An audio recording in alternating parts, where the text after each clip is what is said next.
Hi friends, എല്ലാവർക്കും നമസ്കാരം. ഞാൻ ഇന്ന് വന്നിട്ടുള്ളത് പെരുന്നാൾ സ്പെഷ്യലായിട്ടുള്ള നല്ല ടേസ്റ്റിയായ സോസും കൂട്ടി കഴിക്കുവാൻ പറ്റിയ നല്ലൊരു മുട്ട കബാബുമായിട്ടാണ്. എന്നാൽ അതെങ്ങനെ ഉണ്ടാക്കുന്നതെന്ന് നമുക്ക് നോക്കാം. മുട്ട കൊണ്ടുള്ള ഈ റെസിപ്പി ഉണ്ടാക്കാനായി 6 മുട്ട എടുത്ത് വെച്ചിട്ടുണ്ട്. അത് പുഴുങ്ങിയെടുത്ത് കൊണ്ടുവരണം. 3 ഉള്ളി എടുത്തിട്ടുണ്ട്. 3 ഉള്ളി 300 ഗ്രാം ഉണ്ട്. അത് കട്ട് ചെയ്ത് നേരിയ രീതിയിൽ കട്ട് ചെയ്തെടുക്കണം. ചെറുതായ രീതിയിൽ കട്ട് ചെയ്തെടുക്കണം. 2 ഉരുളക്കിഴങ്ങ് എടുത്തിട്ടുണ്ട്. അത് പുഴുങ്ങി പൊടിച്ച് കൊണ്ടുവരണം. ഈ റെസിപ്പി ഉണ്ടാക്കാനായി ഞാൻ സ്റ്റൗ ചെയ്ത് ഒരു പാൻ വെച്ച് കൊടുത്തിട്ടുണ്ട്. അതിലേക്ക് ഒരു 1.5 ടേബിൾ സ്പൂൺ വെളിച്ചെണ്ണ ഒഴിച്ച് കൊടുക്കാം. അതിലേക്ക് എണ്ണ ചൂടായി വരുന്നുണ്ട്. അതിലേക്ക് 3 സവാള ഞാൻ കട്ട് ചെയ്തെടുത്തിട്ടുണ്ട്. അത് ഇട്ട് കൊടുക്കാം. 1 ടീസ്പൂൺ മഞ്ഞൾപ്പൊടി ഇട്ട് കൊടുക്കാം. പിന്നീട് ഒരു 4 പച്ചമുളകാണ്, അത് ചെറുതായി കട്ട് ചെയ്തെടുത്തിട്ടുള്ളതാണ്. ഈ റെസിപ്പിയിൽ ഞാൻ മുളക് പൊടി ഇട്ട് കൊടുക്കുന്നില്ല. പിന്നീട് ഇഞ്ചി വെളുത്തുള്ളി ഒരു ഇഞ്ച് നീളത്തിലുള്ള ഒരു ഇഞ്ചിയും ഒരു കഷ്ണം ഇഞ്ചിയും 5-6 അല്ലി വെളുത്തുള്ളിയും കൂടി ചതച്ചെടുത്തിട്ടുള്ളതാണ്. അതുകൂടി ഇട്ട് കൊടുക്കുന്നുണ്ട്. എല്ലാം കൂടി ഇട്ട് കൊടുത്തൊന്ന് ഇളക്കി കൊടുക്കാം. ഉള്ളി ഇടുവ 2 മിനിറ്റ് വഴറ്റിയെടുത്ത ശേഷം അതിലേക്ക് ഒരു മല്ലിയില ഇട്ട് കൊടുക്കാം. പിന്നീട് കറിവേപ്പില ഇട്ട് കൊടുക്കണം. ഒരു 2 തണ്ട് കറിവേപ്പില ഇട്ട് കൊടുത്തിട്ടുണ്ട്. പിന്നീട് ആവശ്യത്തിനുള്ള 1 ടീസ്പൂൺ ഉപ്പിട്ട് കൊടുക്കുന്നുണ്ട്. ഇട്ട് കൊടുത്തൊന്ന് ഇളക്കി കൊടുക്കാം. പിന്നീട് ഇതിലേക്ക് 2 ഉരുളക്കിഴങ്ങ് വേവിച്ച് ഉടച്ചെടുത്ത് കൊണ്ടുവന്നിട്ടുള്ളതാണ്. ഉപ്പും മഞ്ഞളും ഇട്ട് വേവിച്ചെടുത്തിട്ടുള്ളതാണ്. അത് ഇതിലേക്ക് ഇട്ട് കൊടുക്കുന്നുണ്ട്. എല്ലാം കൂടി ഇട്ട് കൊടുത്തൊന്ന് വഴറ്റി കൊടുക്കാം. പിന്നീട് ഇതിലേക്ക് 1 ടീസ്പൂൺ ഗരം മസാല പൊടി ഇട്ട് കൊടുക്കാം.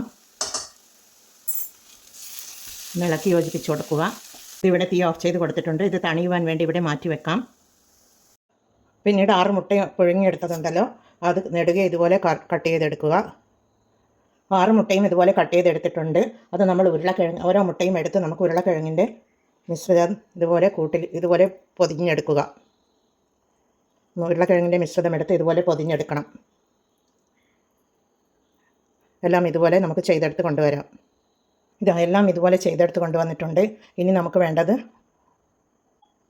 ഒരു ബൗളെടുത്ത് വെച്ചിട്ടുണ്ട്. അതിലേക്ക് ഒരു കോഴിമുട്ട പൊട്ടിച്ചൊഴിക്കാം.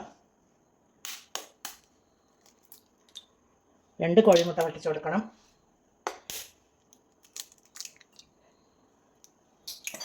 ഒരു 1/4 ടീസ്പൂൺ ഉപ്പിട്ട് കൊടുക്കാം. ഒരു 1/2 ടീസ്പൂൺ കുരുമുളക് പൊടി ഇട്ട് കൊടുക്കാം. രണ്ടും കൂടി ഇട്ട് കൊടുത്തൊന്ന് ഇളക്കി കൊടുക്കുക നല്ലതുപോലെ. പിന്നീട് ഇതിനു വേണ്ടി ഒരു ബ്രെഡ് ക്രംസ് എടുത്തിട്ടുണ്ട്. ഒരു പാൻ സ്റ്റൗ ചെയ്ത് വെച്ച് കൊടുത്തിട്ടുണ്ട്. അതിലേക്ക് നമുക്ക് ഓയിൽ ഒഴിച്ച് കൊടുക്കാം. എണ്ണ ചൂടായി വരട്ടെ. ഇതിൽ നിന്നും ഓരോ മുട്ട നിറച്ചതും എടുത്ത് ഇതേപോലെ ഉരുളകളാക്കിയത് നമ്മൾ എടുത്തതിന് ശേഷം ഈ മുട്ട മിശ്രിതത്തിൽ മുക്കി എടുക്കുക.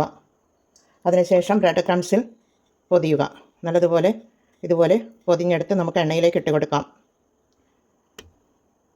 എല്ലാം ഇതുപോലെ ബ്രെഡ് ക്രംസിൽ പൊതിഞ്ഞെടുത്ത് കൊണ്ടുവന്നിട്ടുണ്ട്. ഇനി നമുക്ക് എണ്ണയിലിട്ട് വറുത്തെടുക്കണം. ഓയിൽ ഇവിടെ ചൂടായി വന്നിട്ടുണ്ട്. അതിലേക്ക് നമുക്ക് ഓരോന്നും ഇതേപോലെ സ്പൂണിലാക്കിയിട്ട് ഇട്ട് കൊടുക്കാം.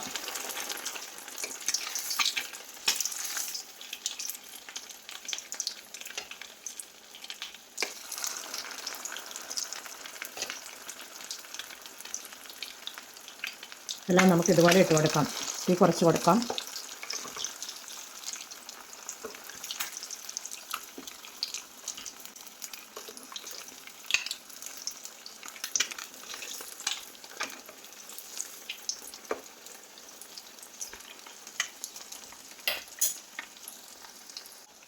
ഇവിടെ 3 റെഡിയായി വന്നിട്ടുണ്ട്. നമുക്കത് കോരി മാറ്റാം. ഇതുപോലെ കോരി മാറ്റി കൊടുക്കാം. ഈ പെരുന്നാളിന് നിങ്ങൾ ഇതുപോലെ ട്രൈ ചെയ്ത് നോക്കൂ. നല്ല ടേസ്റ്റാണ് ഈ മുട്ട കബാബ് കഴിക്കുവാൻ വേണ്ടി. ഇനി ഇതുകൂടി ഒന്ന് റോസ്റ്റായി വരണം.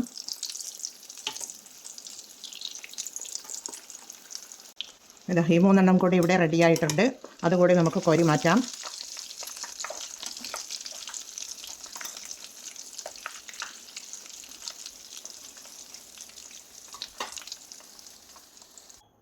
എല്ലാം ഞാനിവിടെ ഫ്രൈ ചെയ്തെടുത്തിട്ടുണ്ട്. എന്നാൽ എല്ലാവരും ഇതുപോലെ ട്രൈ ചെയ്ത് നോക്കണേ. ഇത് നമുക്ക് കട്ട് ചെയ്ത് നോക്കാം, ഒഴിച്ച് നോക്കാം. ഇതുപോലെയാണ് ഉണ്ടാവുക. ടേസ്റ്റ് ചെയ്ത് നോക്കാം. അടിപൊളി ടേസ്റ്റാണ്. എല്ലാവരും ഇത് ട്രൈ ചെയ്ത് നോക്കണേ. ട്രൈ ചെയ്ത് നോക്കി ഫീഡ്ബാക്ക് അറിയിക്കണേ. കമൻറ്റും സബ്സ്ക്രൈബും ചെയ്ത് സപ്പോർട്ട് ചെയ്യണേ.